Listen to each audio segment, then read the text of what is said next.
Welcome back to Sunday Night in America. Israel has waged war against Hamas for a year, since Hamas butchered men, women, and children and took others hostage, some of whom remain held hostage to this day. Recently, the Jewish state directed its attention north to Lebanon, where Hezbollah, backed by Iran, sows discord and operates with impunity, or did. Israel and Hezbollah are trading deadly strikes, raising fears a wider war will erupt, enveloping the region and allies. On Thursday, Benjamin Netanyahu rejected calls for a ceasefire in Lebanon and promised Israeli forces would continue with, quote, full force. Jake Sullivan once bragged he spent next to no time worrying about the Middle East. Maybe he should have.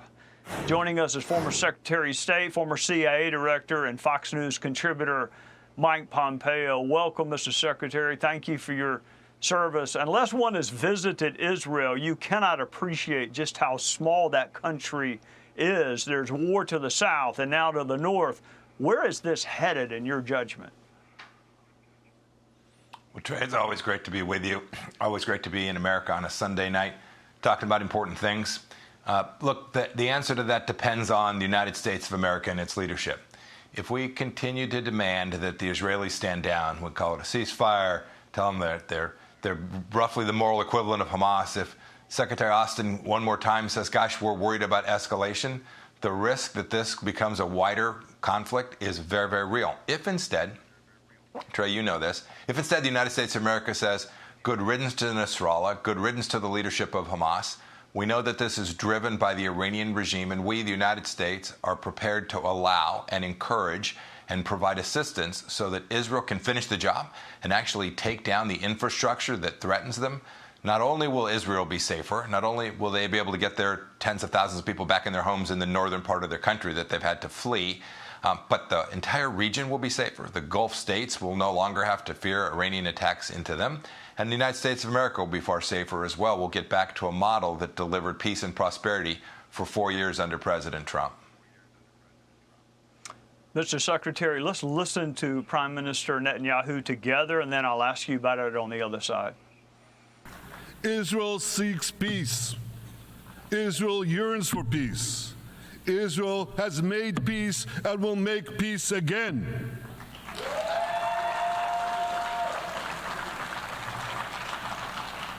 Yet we face savage enemies who seek our annihilation, and we must defend ourselves against these savage murderers.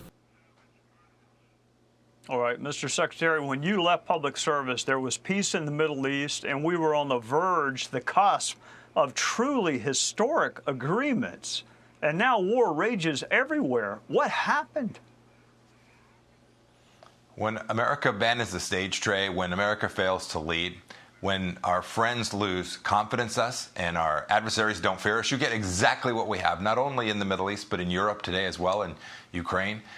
What we had been able to accomplish was this. We had the Gulf states that came to trust that we were going to impose real costs on Iran, and we did. We denied them money. We denied them resources. We put real pressure on them. When they threatened Americans, we took out a General Soleimani. Those are the kinds of things that the Iranians understand. They don't understand negotiations. They don't understand appeasement. They demand ceasefires, and when America supports them, they applaud. We know how to create that very peace and prosperity in the region, and it's through American leadership and a deterrence model that tells the Iranians, you can't continue to threaten the entire world. You were talking about former senior government officials earlier, but they've threatened Europeans.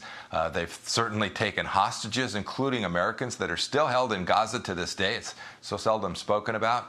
And we should never forget that the Iranians are responsible for the death of more Muslims in the region than just about any other entity over the last decades. This is not about just the Israel Jewish state. Israel do its part. We all have to make sure that we deliver a deterrence model against the world's largest state sponsor of terrorism, which sits in Tehran. All right, Mr. Secretary, if the former president wins a second term, many, including me, hope that you are part of that second administration. How would you, if assigned the task of the Middle East, what would a cabinet-level Mike Pompeo do to resolve that region in a second Trump administration? Well, Trey, thanks for the kind words. Look, it's pretty straightforward.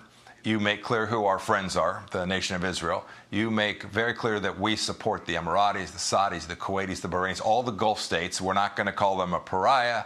We're not going to threaten them or undermine their security because they're trying to draw talent and human capital to their region. They've got the right side of history in those Gulf states.